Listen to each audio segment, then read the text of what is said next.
네, 시작하겠습니다. 오늘은 요한계시록 43번째 시간입니다. 바다 짐승. 계시록 13장 1절에서부터 4절까지 말씀입니다. 내가 보니 바다에서 한 짐승이 나오는데 뿔이 열이요 머리가 일곱이라. 그 뿔에는 10왕관이 있고 그 머리들에는 신성모독하는 이름들이 있더라. 내가 본 짐승은 표범과 비슷하고 그 발은 곰의 발과 같고 그 입은 사자의 입 같은데 용이 자기의 능력과 보좌와 큰 권세를 그에게 주었더라. 그의 머리 하나가 상하여 죽게 된 것 같더니 그 죽게 되었던 상처가 나음에 온 땅이 놀랍게 여겨 짐승을 따르고 용이 짐승에게 권세를 주므로 용에게 경배하며 짐승에게 경배하여 이르되 누가 이 짐승과 같으냐 누가 능히 이와 더불어 싸우리오 하더라. 아멘. 예, 오늘은 계시록 13장에 보면은 바다에 짐승이 나오고 그 다음에 11절에 보면은 땅의 짐승이 나오죠. 그러니까 흐름이 어떻게 되냐면 계시록 12장에는 용이 지금 어디에 있었냐면 하늘에 있었잖아요. 하늘에 있던 용이 어디로 쫓겨나게 되냐면 땅으로 쫓겨나게 되죠. 그리고 계시록 13장에서는 그 용이 하늘에서 쫓겨난 용이 누구에게 권세를 주게 되는 거냐면 짐승에게 권세를 주게 되죠. 바다 짐승에게 권세를 주고 땅의 짐승에게 권세를 주고.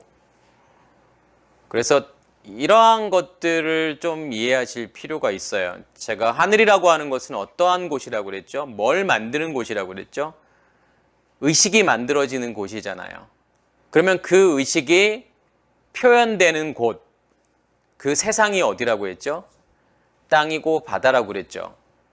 환상일 수 있죠, 그게요. 지금 그게 13장에 나오는 지금 바다 짐승이고 그리고 땅의 짐승이죠. 짐승이라고 하는 것은 하이잖아요. 히브리어로 하이라는 단어를 쓰죠. 근데 짐승이라고 하는 것은 뭐냐면 움직이는 거예요. 살아있는 상태잖아요.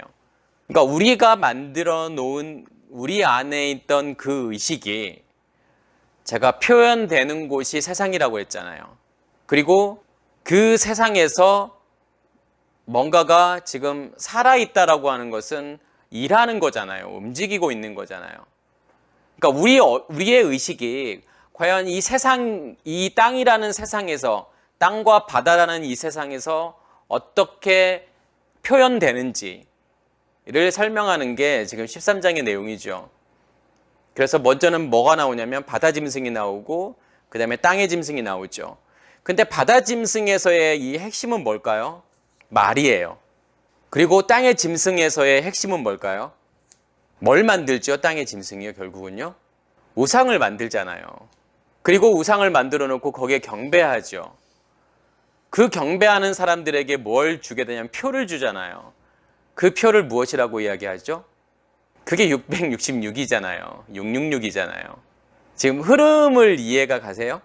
어떻게 우리의 의식이, 우리의 옛사람의 의식이 바다 짐승과 땅의 짐승들을 만들고 결국은 뭘 만들게 되는 거죠? 땅의 짐승을 통해서 우상을 만들게 되잖아요.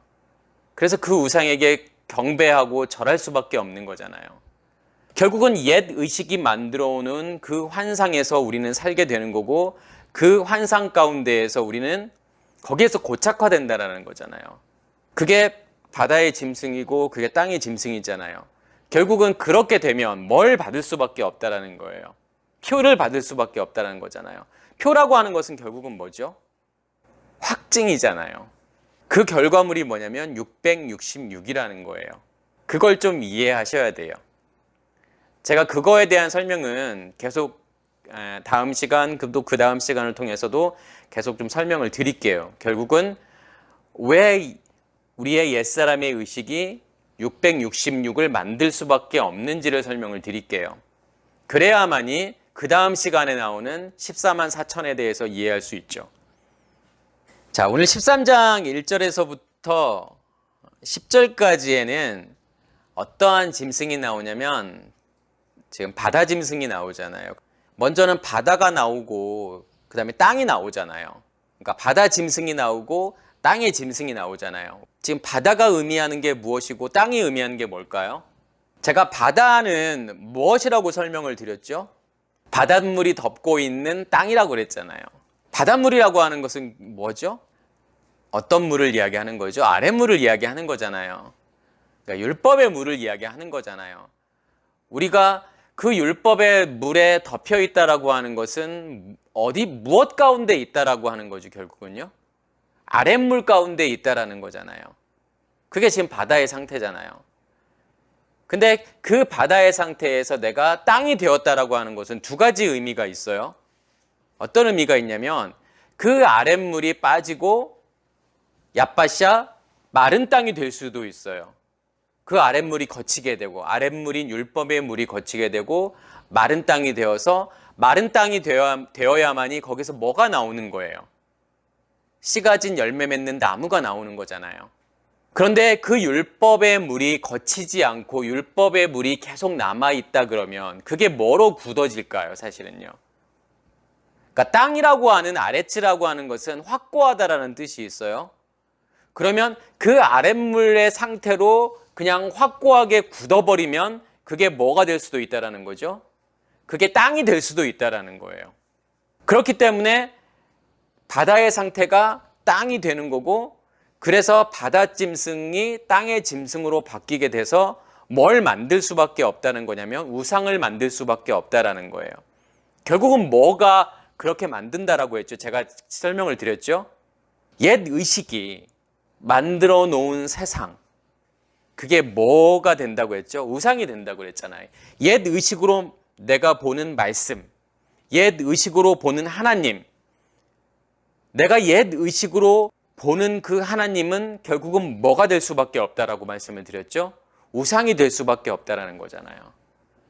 그러면 우리는 그 우상을 섬길 수밖에 없는 거고 그러면 뭘 받을 수밖에 없다라는 거죠? 표를 받을 수밖에 없다라는 거죠. 어떠한 표를 받을 수밖에 없냐면 666이라는 표를 받을 수밖에 없다라는 거예요. 그걸 좀 이해하셔야 돼요. 결국은 이게 무엇을 설명하는 거냐면 어떻게 옛 의식이 우리의 겉사람을 만드는지를 설명하는 거예요. 복음이라고 하는 것은 결국은 그 옛사람의 의식을 깨고 어떻게 우리의 그 겉사람이 죽는지를 설명하는 거잖아요. 그리고 하나님께서 뭘 만드시는 거죠? 새로운 의식으로 우리의 속사람을 만들잖아요. 그게 지금 복음을 설명하는 거죠. 13장 1절에 보면은 이 바다에 사는 짐승, 다시 말해서 이 짐승이라고 하는 것은 결국은 뭐라는 거죠?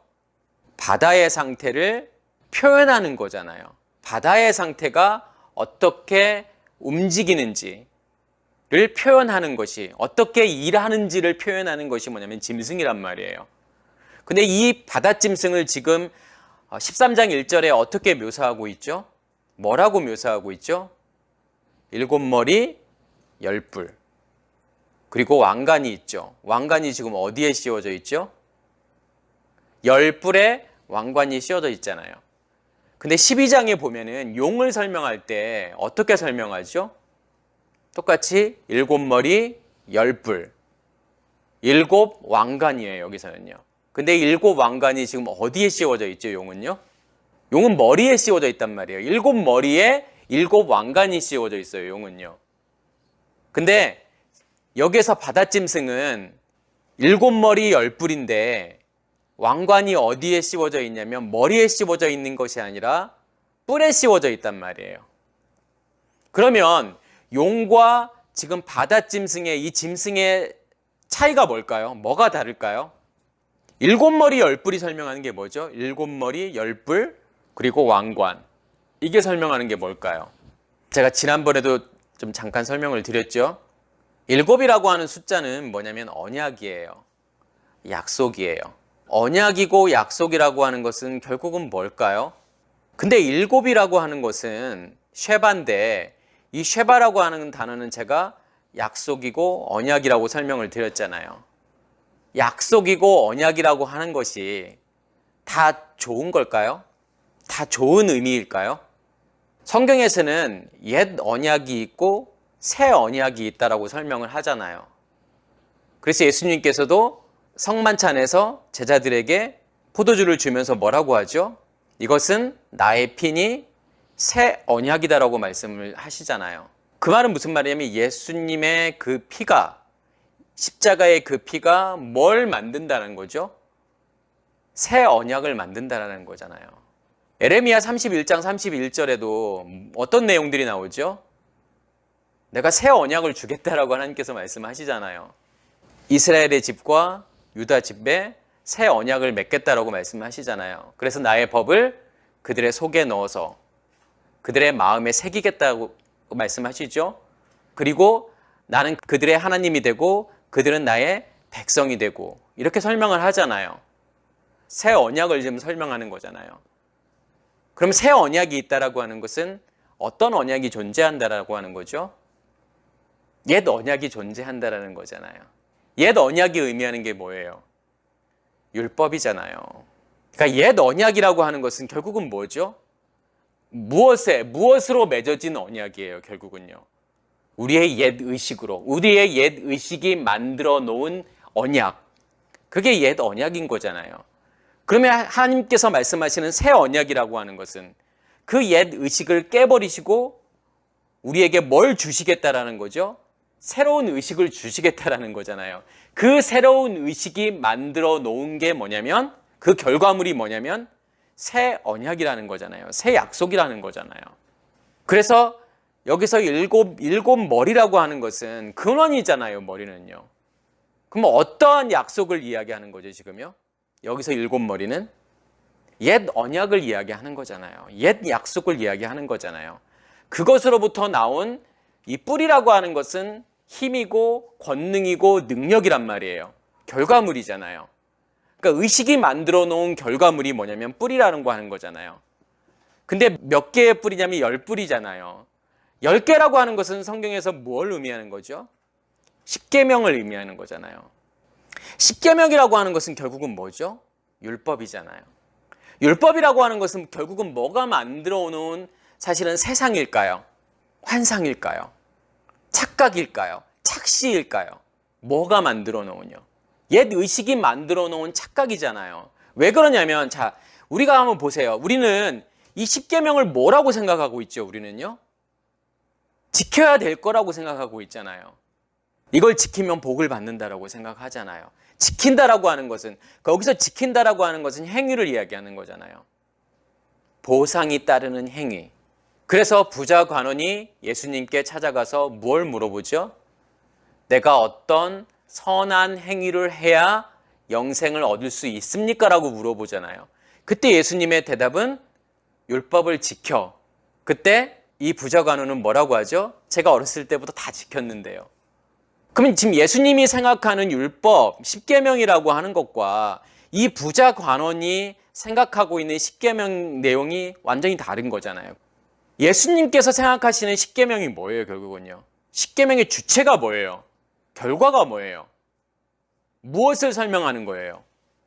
예수 그리스도를 설명하는 거고, 그래서 복음인 거예요, 십계명은요. 우리가 생각하는 것처럼 뭘 지키고 말고 하는 그런 차원의 문제가 아니란 말이에요. 살인하지 말라, 간음하지 말라, 도둑질하지 말라가 어떤 행위를 말하는 게 아니잖아요. 그래서 제가 그 전에도 설명을 드렸지만 살인이라고 하는 것은 어디에서의 문제라고 그랬죠? 애굽에서의 문제. 간음은 광야에서, 도둑질은 가나안 땅에서. 그 말은 무슨 말이냐면 우리의 의식의 변환이잖아요. 우리의 의식의 깨어짐을 이야기하는 거잖아요. 살인, 간음, 도둑질은요. 이것은 내가 행위로 지킬 수 있는 게 아니라니까요. 내가 행위로 지킬 수 있다라고 생각하는 것은 뭐냐면 내가 지금 이 십계명을 무엇으로 보고 있다라고 하는 거예요. 율법으로 보고 있다라는 거예요. 다시 말해서 하나님의 말씀을 무엇으로 보고 있는 거죠? 옛 의식으로 하나님의 말씀을 보니까 하나님의 말씀이 무엇처럼 보이는 거예요? 율법처럼 보이는 거잖아요. 행위로 보이는 거잖아요. 보상으로 보이는 거잖아요.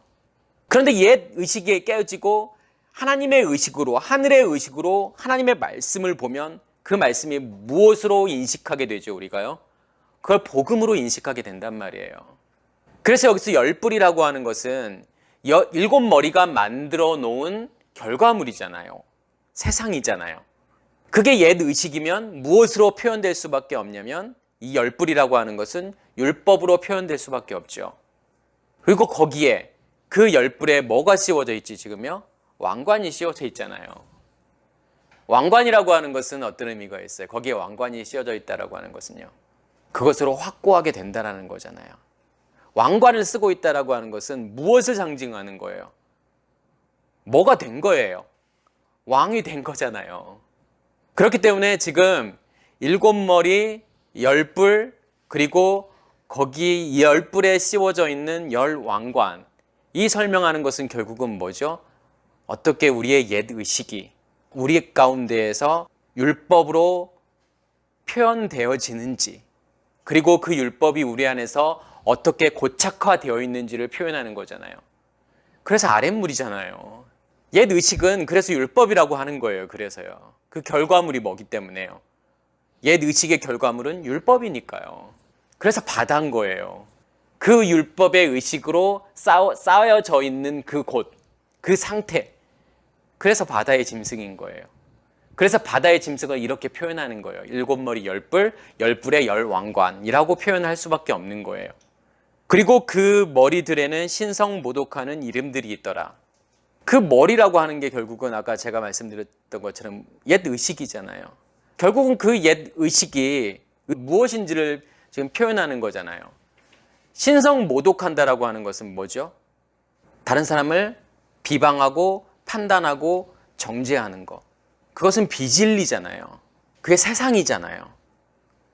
그 비진리의 말들이잖아요. 신성모독이라고 하는 것은요. 그것에 이름들이 있다라고 하는 것은, 이름이라고 하는 것은 쉔이잖아요. 쉔의 핵심은 뭐죠? 쉰하고 맴이잖아요. 쉰이라고 하는 것은 불인 거고 맴은 말씀이잖아요. 물이잖아요. 말씀이잖아요. 결국은 이 이름이라고 하는 것은 쉔하고 지금 맴인데, 이게 설명하는 게 뭐예요? 결국은 불하고 물이 설명하는 게 뭐예요? 율법에도 종교에도 뭐가 존재하고 있죠? 불이 있잖아요. 다른 불이지만요. 뜨거움이 있잖아요. 열정이 있잖아요. 그리고 무엇이 있죠?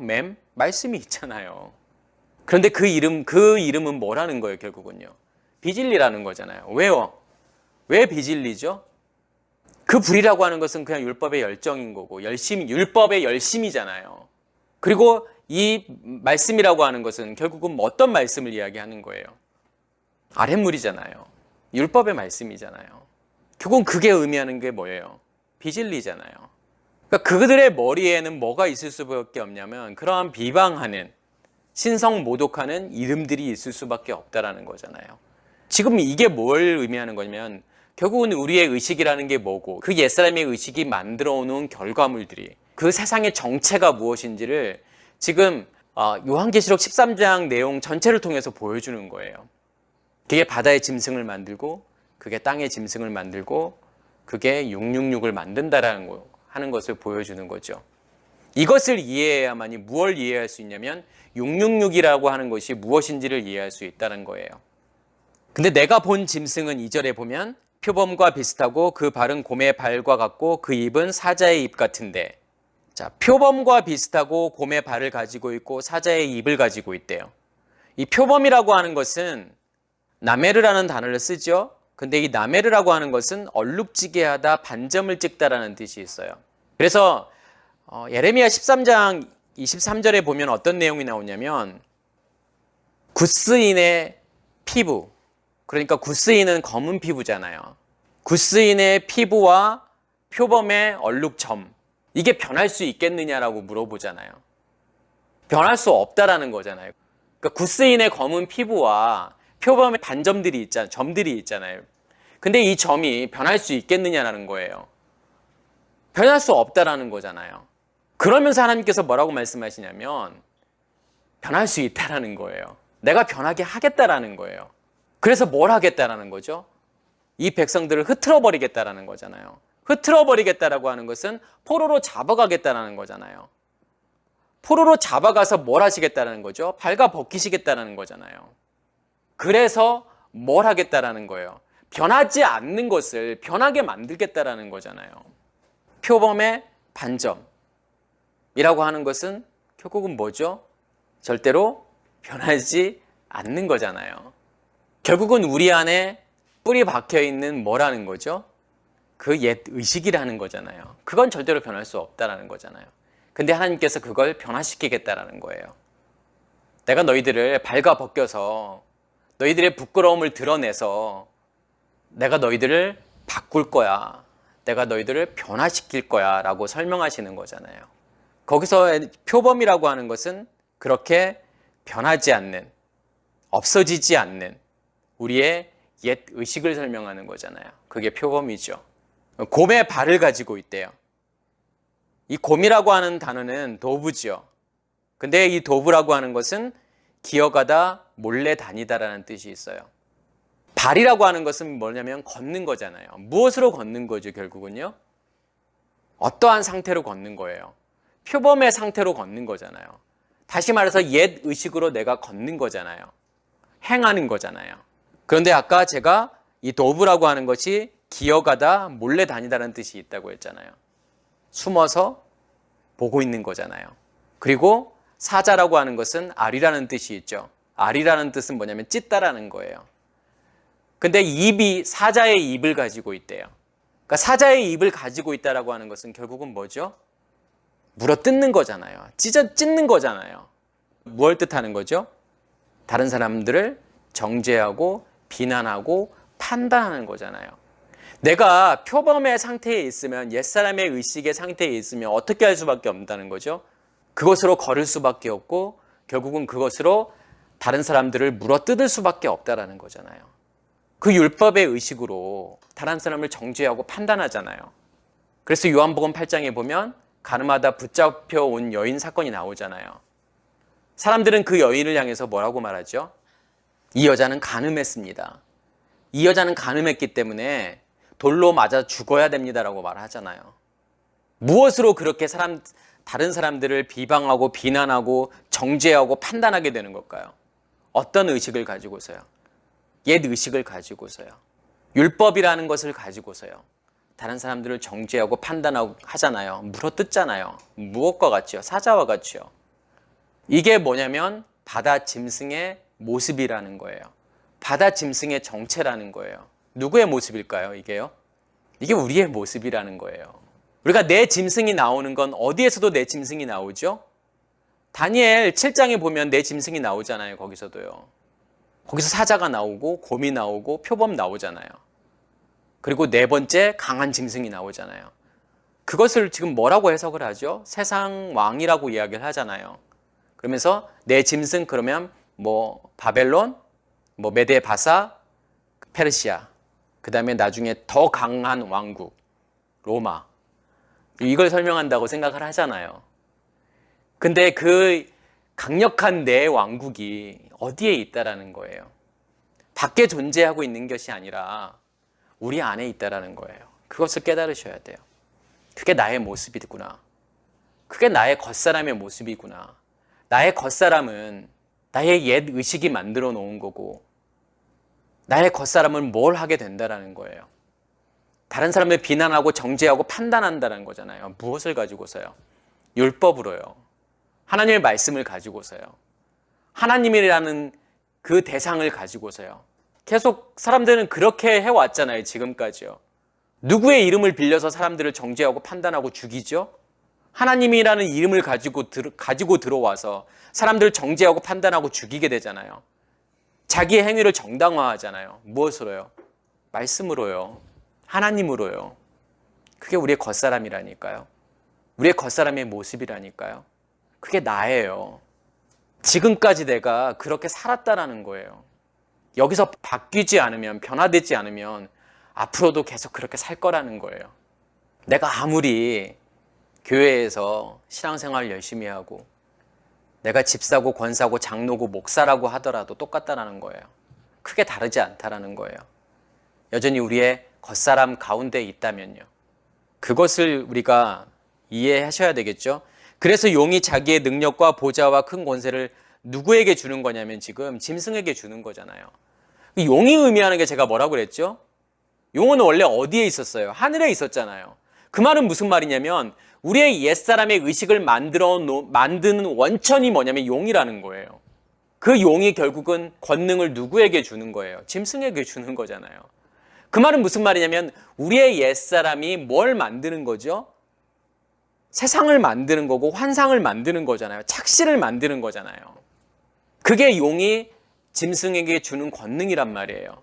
우리도요, 옛 의식이 뭘 만들어요, 우리에게요. 행위를 만들잖아요. 우리의 마음을 만들잖아요. 우리의 생각을 만들잖아요. 그러면 그 마음과 생각으로 말하고 행동하게 되잖아요.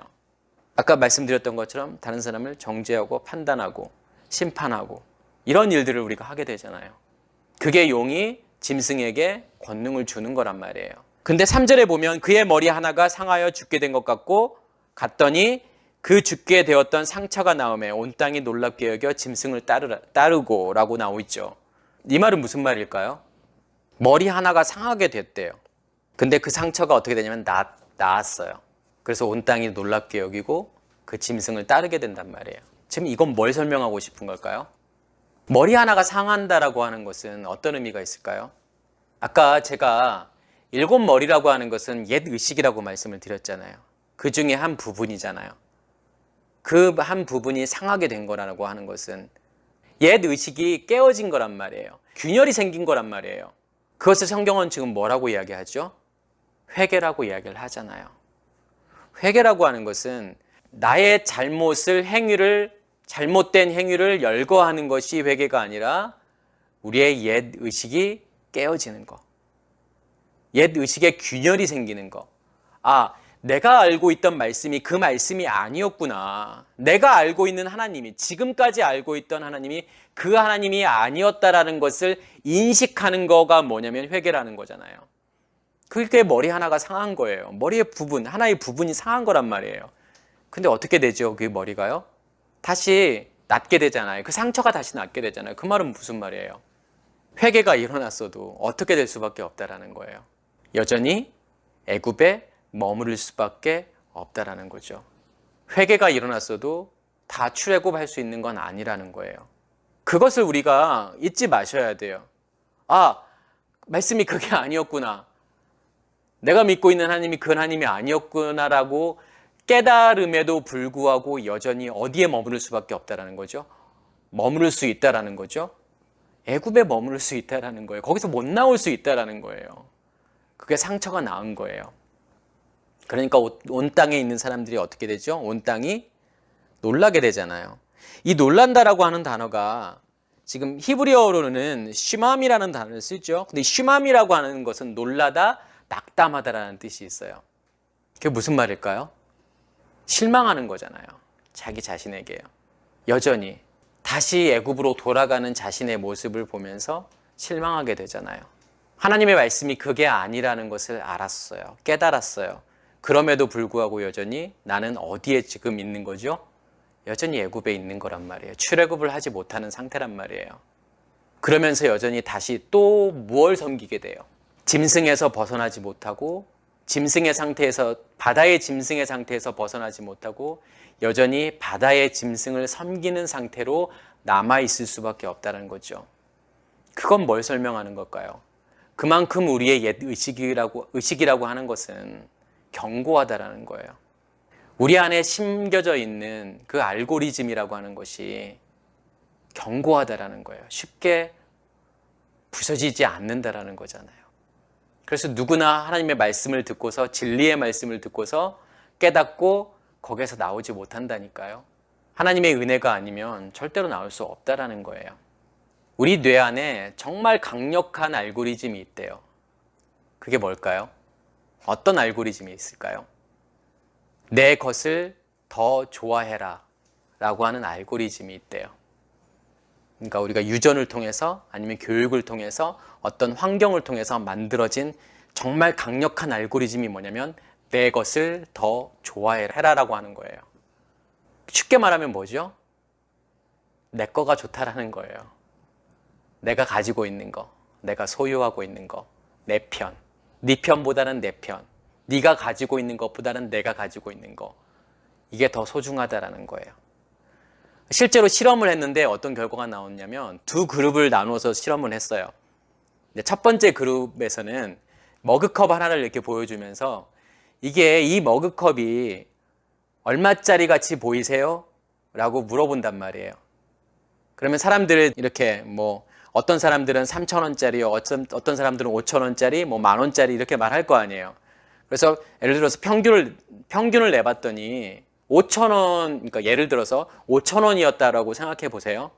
또 한 그룹에서는 전제 하나를 달아요. 어떤 전제를 다냐면 이 머그컵은 여러분들 것입니다. 라는 전제를 달고 다시 이제 실험을 한단 말이에요. 이 머그컵이 얼마처럼 보이세요? 라고 물어보니까 사람들은 어떻게 대답을 했을까요? 그러니까 두 그룹으로 나눠가지고 이 실험을 계속 반복해서 한 거예요. 그래서 평균을 낸 거예요. 그랬더니 이 머그컵이 내 것이라고 생각하는 사람들은 그렇지 않은 사람들에 비해서 얼마만큼 더 높게 이 머그컵의 가치를 평가했냐면 30% 정도의 그 가치를 더 높게 평가했다라는 거예요. 그 말은 무슨 말이죠? 내 거가 아닌 것보다는 내 거인 것이 사람들은 더 가치가 있다라고 생각한다라는 거예요. 그래서 항상 사람들은 뭘 나누죠? 네 편과 내 편을 나누잖아요. 정치도 마찬가지잖아요. 좌파 우파를 나누잖아요. 그래서 상대 당을 비난하잖아요. 학연 지연도 뭐죠? 결국은 내 편이잖아요. 내 학교, 내 지역, 이걸로 사람들을 나누잖아요. 그리고 내 나라, 우리 교회. 그게 정말 강력하다는 거예요. 내가 소유하려고 하는 거. 그리고 내 거가 더 가치 있다라고 생각하는 거. 이게 정말 강력한 알고리즘이라는 거예요. 결국은 뭐죠? 사람들에게는 뭐가 있다라는 거죠? 나누려고 한다는 거잖아요. 좋은 거, 나쁜 거. 우리 편, 네 편. 이게 뭐예요, 결국은요? 이게 율법이잖아요. 그래서 율법을 우리도 나누잖아요. 지켜야 될 거, 하지 말아야 될 거. 그러니까 해야 될 거, 하지 말아야 될 거. 이렇게 나누잖아요. 우리도 그렇게 생각하잖아요. 그래서 이것들은 하나님께서 하라고 했으니까 열심히 해야지. 이것들은 하나님께서 하지 말라고 했으니까 절대로 하지 말아야지. 라고 생각을 하잖아요. 그게 율법이란 말이에요. 그 율법이라고 하는 것이 결국은 우리의 옛사람이 의식이 만들어 놓은 거잖아요. 우리 안에 뭐가 있냐면 그 강력한 알고리즘이 존재하고 있다는 거예요. 근데 이게 너무 강력해서 정말 깨지지 않는다는 거예요. 무엇이 깰 수 있는 거죠? 이 알고리즘을요? 이 알고리즘을 깨버리고 새로운 알고리즘을 만들어야 되는데 무엇이 그렇게 할 수 있다는 거예요? 셈이요. 신과 맴이요. 불과 말씀이요. 그래서 예수께서 내가 불을 땅에 던지러 왔어라고 말씀을 하시잖아요. 그러면 이 불은 우리의 마음 땅에 떨어져서 우리의 옛 의식이 만들어 놓은 결과물들을 다 태워버릴 거 아니에요. 그게 세상을 심판하는 거예요. 무엇으로 심판하는 거냐면 세상을 불로 심판하는 거란 말이에요. 그게요. 그리고 말씀이잖아요. 말씀이 결국은 뭘 바꾸는 거예요? 우리의 의식을 바꾸는 거잖아요. 우리의 의식을 만드는 거잖아요. 결국은 의식은 뭐가 만들어 놓은 걸까요? 말이잖아요. 말이 만들어 놓은 거잖아요. 비진리의 말들이 결국은 우리의 의식을 만든 거잖아요. 그러면 새로운 의식이라고 하는 것은 뭐가 만들어야 되는 거예요? 말씀이요. 진리의 말씀이요. 우리의 새로운 의식을 만들어야 되는 거잖아요. 그걸 누가 하시는 거예요? 성령님께서 우리 안에 들어오셔서 생수의 근원을 만드시는 거잖아요. 말씀의 근원을 만드시는 거잖아요. 그러면 거기서 나오는 말씀이 그 말씀이 나오는 곳이 하늘인 거고 그 하늘에서부터 나오는 말씀이 결국은 뭘 만든다는 거죠? 우리의 새로운 의식을 만든다라는 거잖아요. 그게 우리의 속사람이잖아요. 그렇게 새로운 의식으로 만들어 놓은 사람이 바로 속사람이잖아요. 그 셈이 아니면 절대로 깰 수 없다라는 거예요. 너무 강력해서요. 그래서 불교나 이런 종교에서 아무리 수행을 하고 고행을 하고 해도 안 깨져요. 우리가 아무리 금식 기도를 하고 40일 작정 기도를 하고 무슨 짓을 해도 절대로 깨지지 않아요. 다 경험하셨을 거예요. 내가 뭘 해도 안 깨지잖아요. 결국은 예수 그리스도죠. 핵심은요. 그 예수 그리스도가 우리 안에 임하시지 않으면 절대로 거기에서 나올 수 없다라는 거잖아요. 그래서 이 짐승도 머리 하나가 상하게 되어 있는데 또 금방 낫잖아요. 사람들이 다시 경배하잖아요. 다시 돌아오잖아요. 어디로 다시 돌아와요? 애굽으로요. 옛사람의 의식으로 다시 돌아오잖아요. 그 알고리즘 안으로 다시 돌아오잖아요. 거기서 못 벗어나니까요. 그러면서 4절에 보면 용이 짐승에게 권세를 주므로 용에게 경배하며 짐승에게 경배하며 이르되 누가 이 짐승과 같으냐 누가 능히 이와 더불어 싸우리오 하더라. 결국은 뭐라는 거예요? 거기에 그냥 순응하면서 사는 거예요. 방법이 없으니까요. 저도 그랬으니까요. 여기서 나오고 싶은데 방법이 없는 거예요. 어떻게 해야 되는지를 모르는 거예요. 어느 순간 내가 그냥 종교 안에 있구나. 내가 종교 생활을 하고 있구나. 내가 율법 가운데 있구나를 깨닫는다고 하더라도요.